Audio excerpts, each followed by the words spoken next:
Hi guys, this is Nadia from Imbali Crafts, and today I thought I would do a video about polishing and how to finish off your pieces.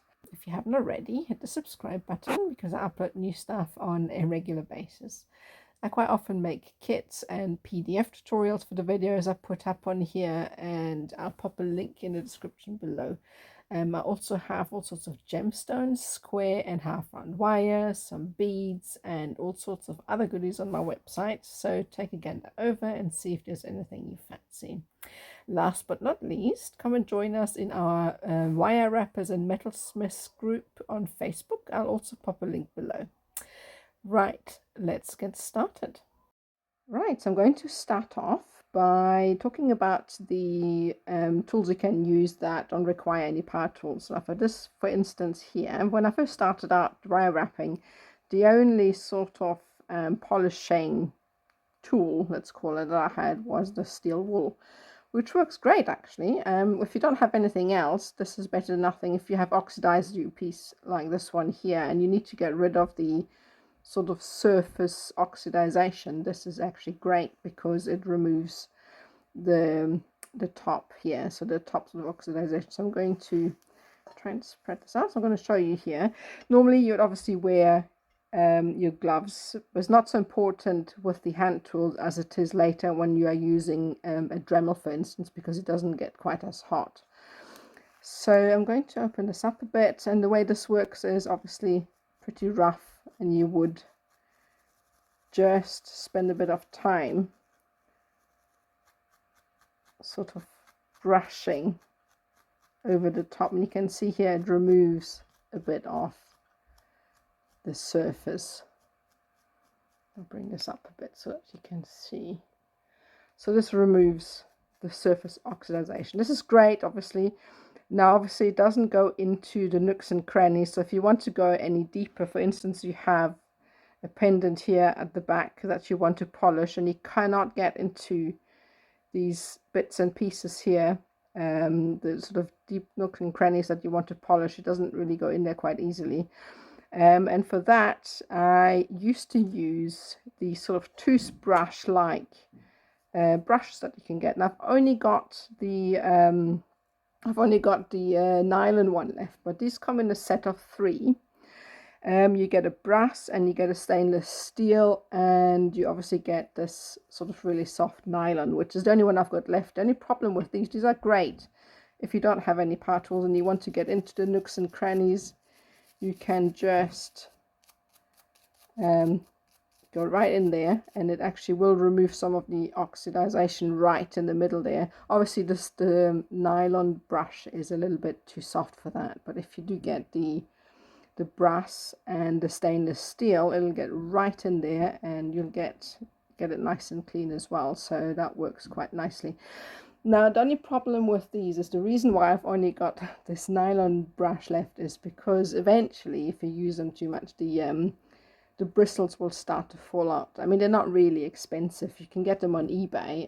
If you enter like a set of 3 polishing brushes or brass brush, you will find the set for like 7 quid or something like that, or 10 quid what it is now. So it's actually quite cheap to replace them. So this is really great for people that don't actually have any power tools, and it's quite cheap to begin with. So for your sort of initial polishing, this is great. Now obviously you will not get a mirror finish with this because it's got quite rough sort of bristle, especially the stainless steel and brass, and you need to be really careful when you are applying this onto pendant or bracelet that has got any stones in it, especially the softer ones like your opals, pearls and things like that. It will very easily put scratches into your stone, and that would be a real shame if obviously you would spend all that time finishing off a piece and polishing and then actually damaging the stone. So be careful when you are doing the brushing. You should put your finger over it and then do the brushing on the side, and try not to go over the stones. Alright, so that's the brushes done. They're fantastic. You get them on eBay, Amazon. If you just put in sort of steel brush or brass brush, that's quite a tongue twister, that you will find these. So one of the ones I like also for hand polishing without the tools is sandpaper. Now obviously you get these in different grits. You get these in very fine grit. The higher the number, the finer the grit.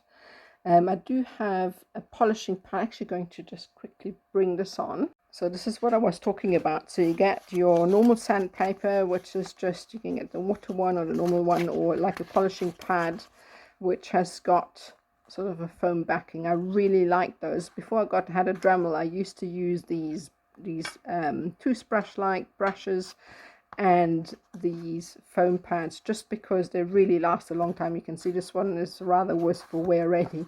Used it loads, and they're really great because they don't disintegrate. If you use sandpaper like this one here, if you apply it, it may take the scratches off, but the roughness of the wire will also disintegrate the paper. So after a use or two, you can throw these away. So it's basically wasted. But if you buy these pads, again, you get these on eBay. They come in various grits as well. So obviously, the higher the number,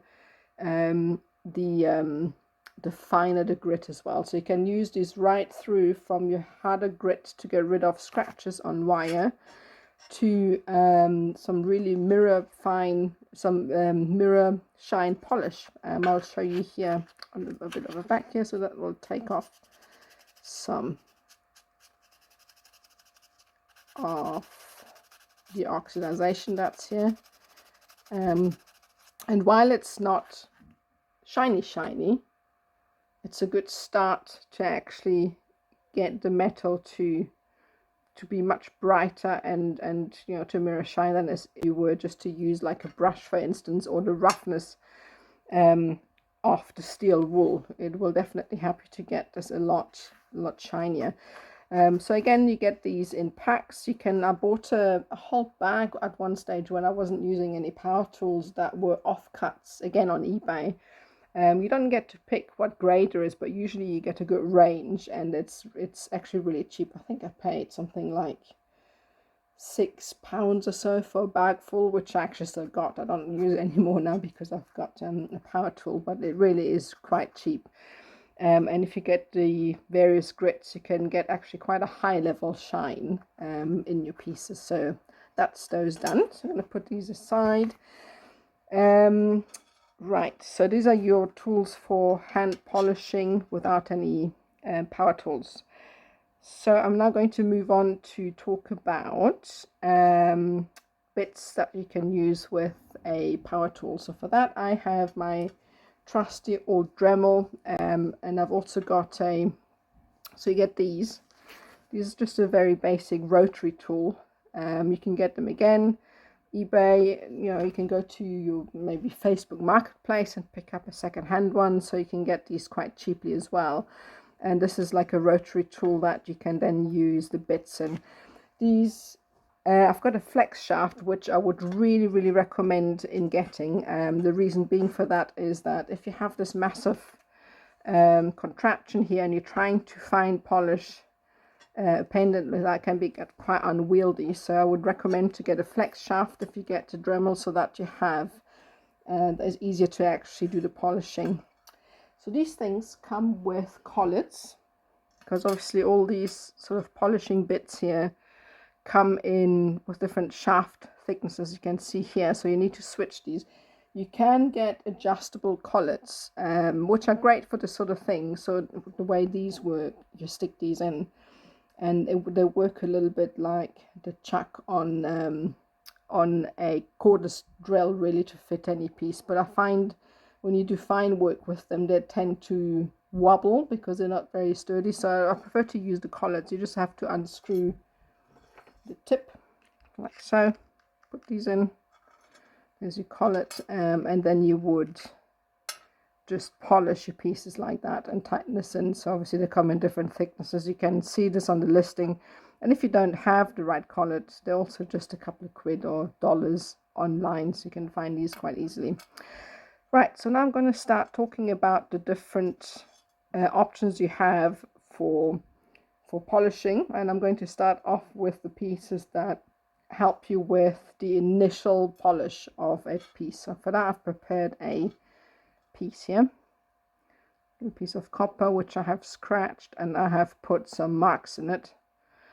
Because quite often, as you know, when you do work with wire, it happens that your wire gets nicked because of the pliers. So you need to remove the scratches. So for that, I'm going to start with my favorite one for that, which is a ceramic stone.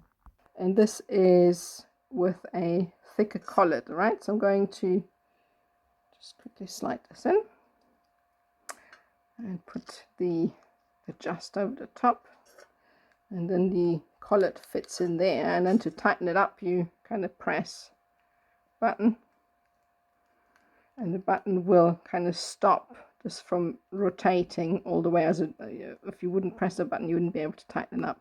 So now I've tightened this up, and these ceramic stones, pretty much like these stones, they come in various different mediums. You get pumice stones, you get ceramics, you get rubber. They come in different compounds. So I recommend to just try and see which ones work best for you. Everybody's got different preferences, and the results are different, varying them. So I really quite like these. The ceramic stones, sort of orangey looking, I just find they work best for me.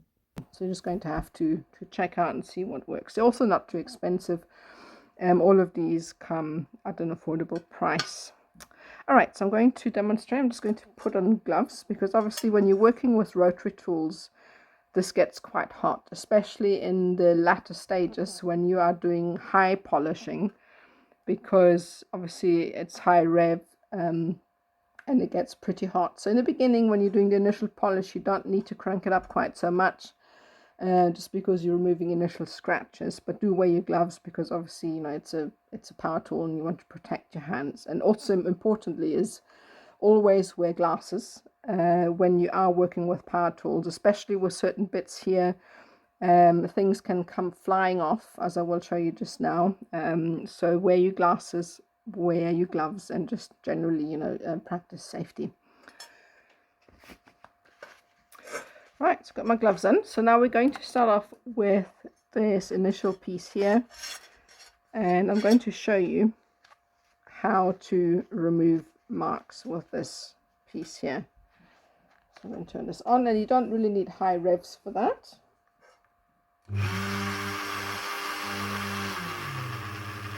So this is sitting on, I hope you can hear me here, this is sitting on 10.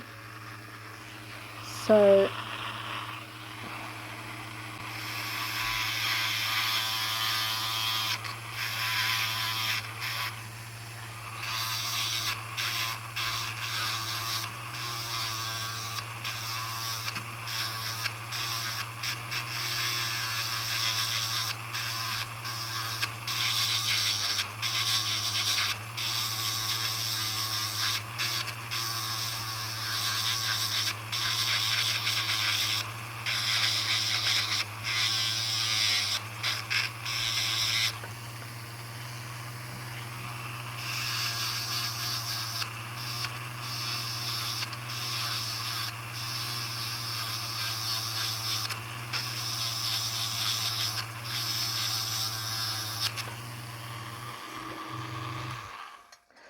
So you can see here it's taken off a fair bit of the marks that were there. There's still a couple of dents in there. So this is a very rough polish. It'll obviously still leave it kind of like a sandblasted look almost, but it will take off any nicks and marks that you may have in a pendant here. So quite often when you create something, there will be tool marks on your pieces, and this will help you get rid of them initially. So this is a great bit for that, so I recommend that. So this bit, now the rubber ones here, for instance, I like them too, but they tend to disintegrate a bit more because they're softer. So this is great if you have, you know, smaller areas. You get different shapes and different sort of sizes as well.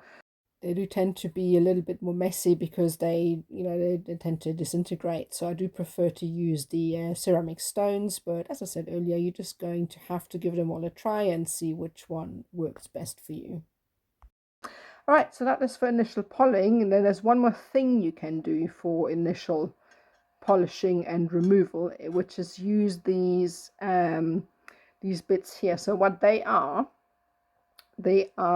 sandpaper rolled up around a Dremel bit that you get here, and they are really great to remove marks as well. So you get these again just like your sandpaper pads or the proper sandpaper I showed you earlier. You get these in different grits, starting with, I don't know, 180 all the way up. I think I've got a 4000, which I think this one is a 2000, and obviously the higher the grit, the finer. And I do get my mirror shine using these. The highest grit I think is a 4000. When I use these, after going through the different steps of polishing, get a very nice mirror shine with these.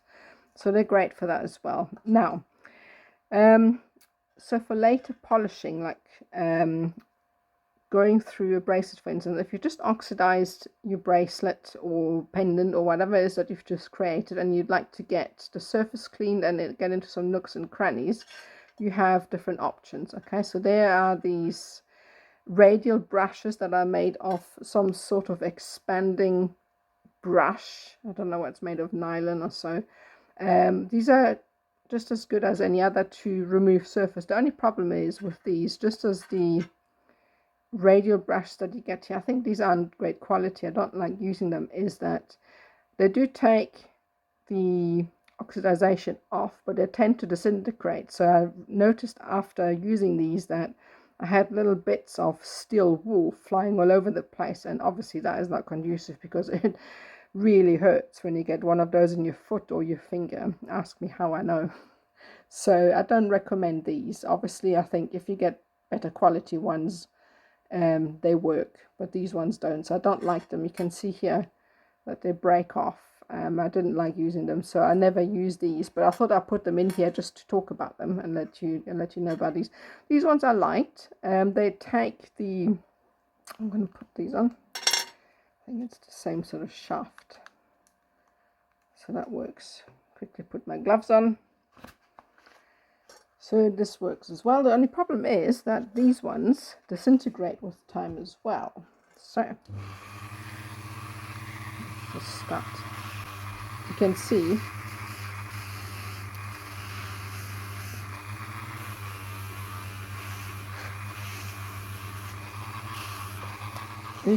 that as I'm using it, little bits already keep flying off. So for that reason, they're great. They work nicely, but I don't like using them because they make a real mess everywhere. So I don't tend to use them at all. As I said, there are so many different options for polishing.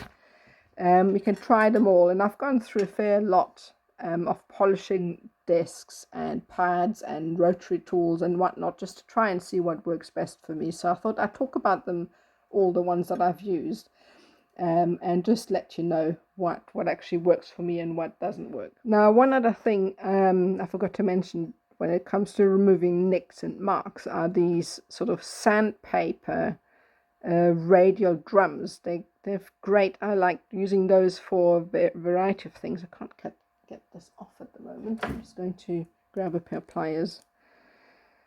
They come as part of a set, so you can see here, just trying to remove this without it flying all over the place.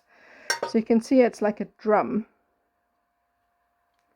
like a rubber drum, and these come loose. So you can buy these in separate bags. They come in different sizes, so you've got smaller rounds, bigger rounds, and these are actually great because once they have the grits come off, you can just replace them, and they're really cheap as well. So all of these are pretty cheap. Obviously you can buy better quality, but which I've tried, but I found with certain things, cheap is okay, because you replace them anyway, they wear down, then you replace them. So I find for the initial polishing, I do go with the cheaper ones. Works well for me. Obviously everybody's different, but as I said, this is just what works for me. So these are great as well. So now I've talked about all of these, and now I'm going to talk about my absolute favorite, which are these radial brushes. I love those because you can get into all the nooks and crannies. So you can see here, all these different colors mean different grits. So there's, I think these are the softest. I don't actually remember which grit is which because I end up using the green ones only. And because these are the hardest, obviously the softer these are, the quicker they disintegrate, and they do lose in size. So they don't make a mess like any of the others. That's why I like them actually the most. They don't make a mess. They don't make you, with these ones you really should be wearing a mask as well, because you don't want to breathe in any particles when you use any of these, because obviously they have bits and pieces flying off everywhere. And these ones work great. I'm just going to pop this into my tool. Yeah, and again I'm going to use this on one of these pieces here. You can see how nicely it polishes. When you're polishing, obviously be careful not to polish over any stones, no matter, if at all possible, just don't go over it, no matter how soft the actual radial disc, because you will scratch it and it will dull the stone. I'm just going over it.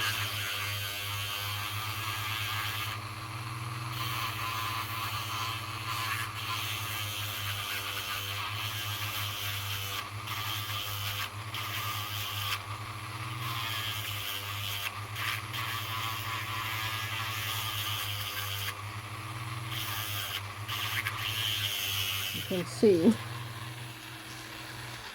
how nicely it brings out the shine. It is not very apparent on camera, but if you see it in real life, it's a big difference between the background and the actual copper. I don't think it comes across on camera that much. So the radial brushes are 100% my favorite. Again, you get these anywhere online. If you just put in radial, you get the M3 ones, which are super high quality, and they're actually accordingly expensive. I haven't tried them.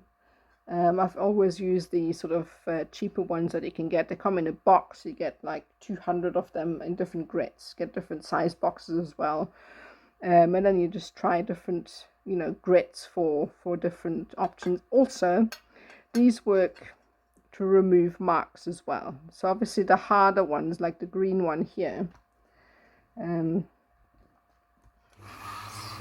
going to go over that.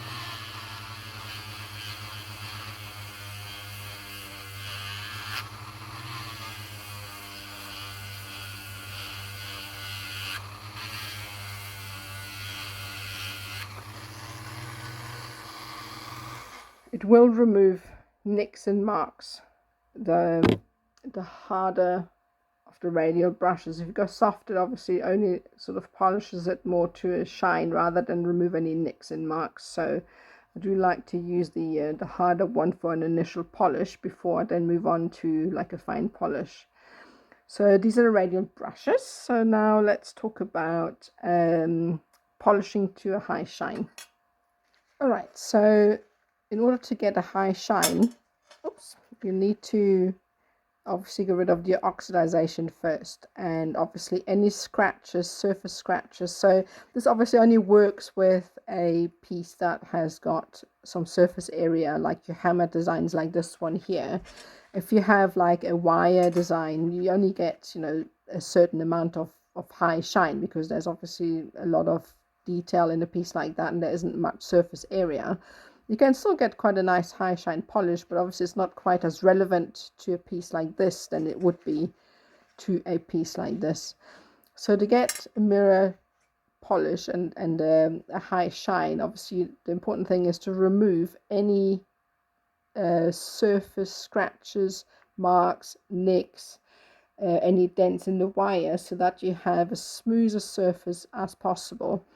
And for that, I usually start with the sandpaper radials that I have here, quite a high grit when I've just finished working on a piece like that, to remove any marks. So I'm going to start with that on this piece here. All right, so I'm just going to go and remove any roughness. any marks,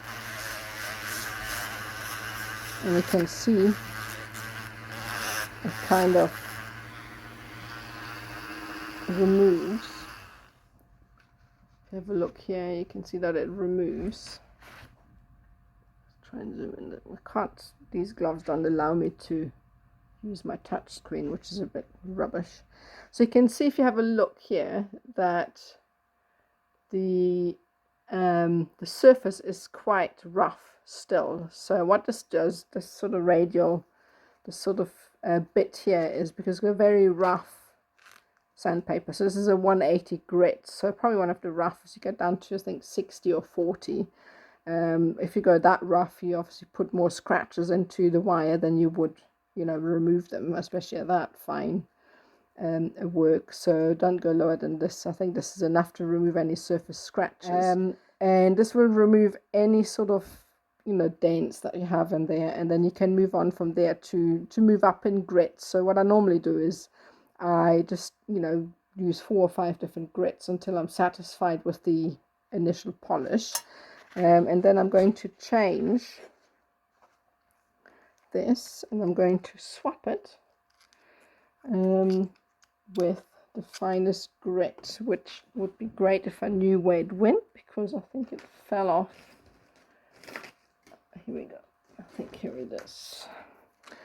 So this is a fine, it's not too fine. I think this is only a 400, but I would just go up in this. And obviously put your gloves back on. All right, so this is a 400 grit. So I'm going to be using that to remove some of the rough polishing.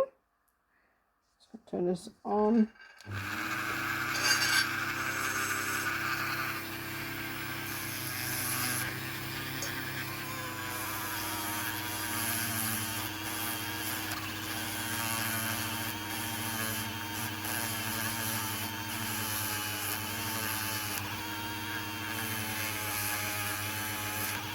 You can see this is already much better.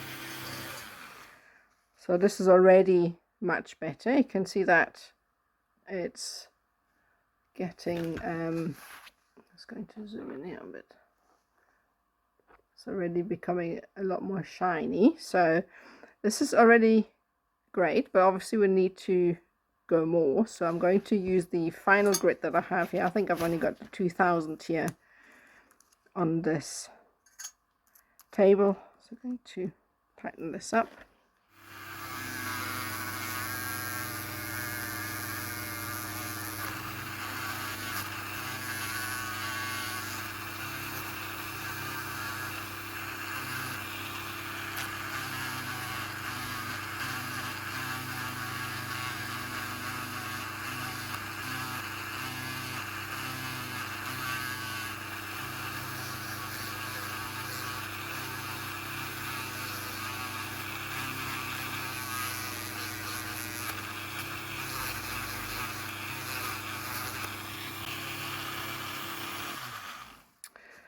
So you can see here that it is a much more shiny. If you compare the two sides, you can see this is still pretty dull, even though I tried to buff the side as well. But the reason being is I didn't work my way gradually up with different grits.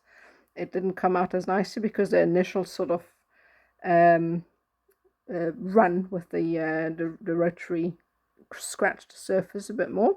But if I work my way up, I get a really nice mirror finish, and these are great for that sort of finish. So I definitely recommend the sandpaper radial bits because they really give you a nice polish. So that would be the final stage before I would then do the buffing. Okay, so there are different options to do the buffing as well. Obviously the best one would be to have a bench polisher with a vacuum and extractor that will remove all the bits, but that is actually quite expensive. They range from like 300, that's cheap, to up to £1,200 or so, if not more. Even more expensive for the commercial ones. So obviously that's not an option for everyone. The polishing works with these bits as well. So I would just take this off, and you get these sort of buffing wheels. All right, so I don't like these ones. I'm not going to show you this one because these things come off again. Obviously, if you get better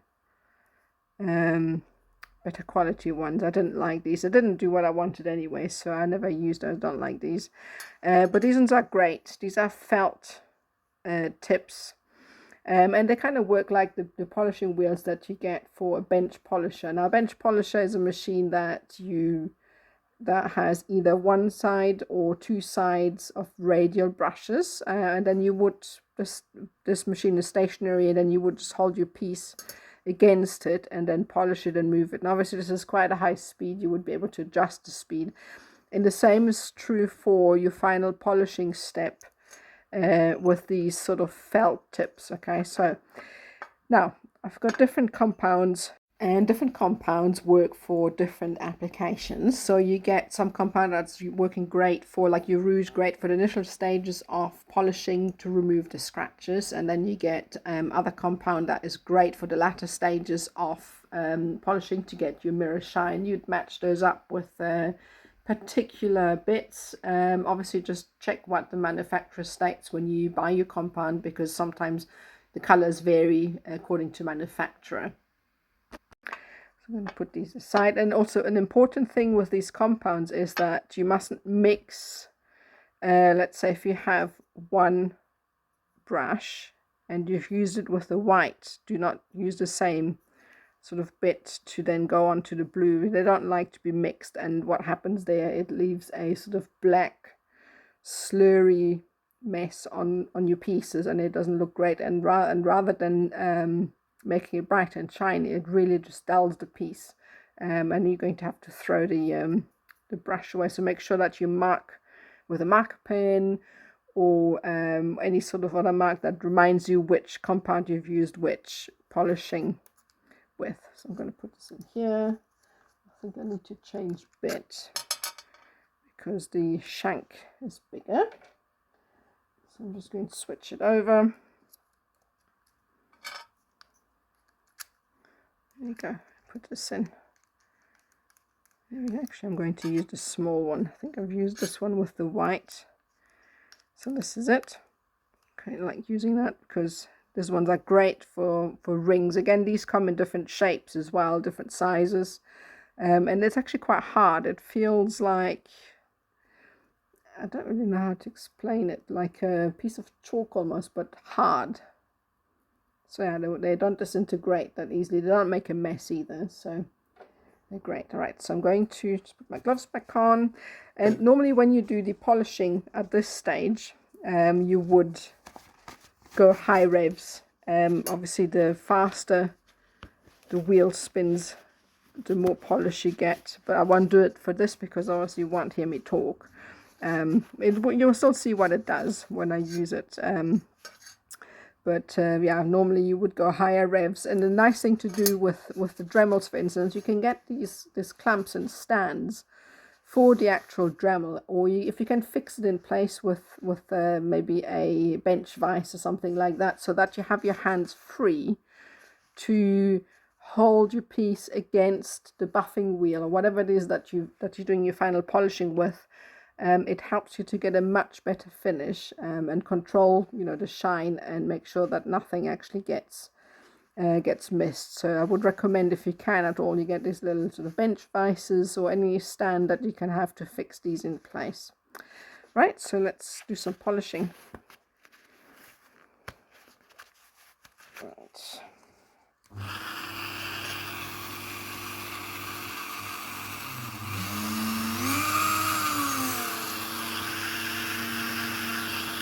And a little bit is enough.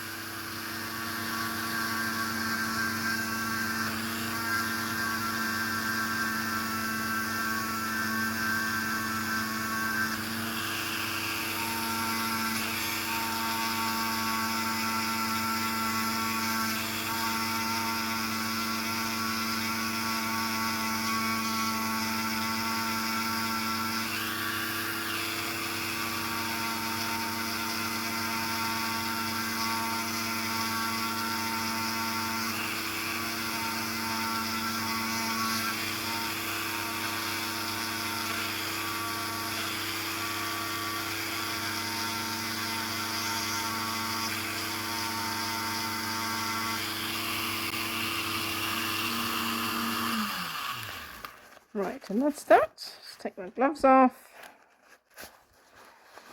And I don't know if you can see this.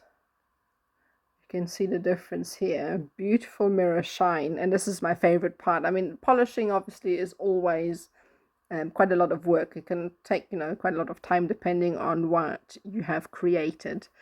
And how you do your polishing, but it is so worth it in the end when you get this beautiful mirror shine. The only problem is with copper, obviously it oxidizes again so quickly, so you need to repolish it every few weeks. But yeah, you can get this effect with silver, gold, any metal that you use, obviously, and it won't stay as oxidized as or go oxidized again like copper does. And yeah, that is the polishing process. So if you do have any questions whatsoever, if I forgot something, if there's something that that I don't know, obviously everybody has got different techniques. Everybody, has learned something different than the next person. So if there's something that you think I should include, just pop it in the comments, ask any questions, and I'll see if I can answer them. And that's it. So last but not least, obviously, thank you very much for watching. Don't forget to subscribe because I upload new videos on a regular basis. Do visit my web shop. I've got all sorts of tutorials, PDFs, kits to go with the tutorials I make, wire, beads, gemstones, anything you fancy. So and obviously also don't forget to visit us on our wire wrappers group, which is called Wire Wrappers and Metalsmiths Worldwide. We're fun bunch. We always have a challenge going, which this month actually I think is autumn. So submit your piece. We're a fun bunch to discuss, ask questions, and just generally interact with like-minded people. So yeah, come and join us. I'll pop a link below. And that's it for me. Thank you so much for watching.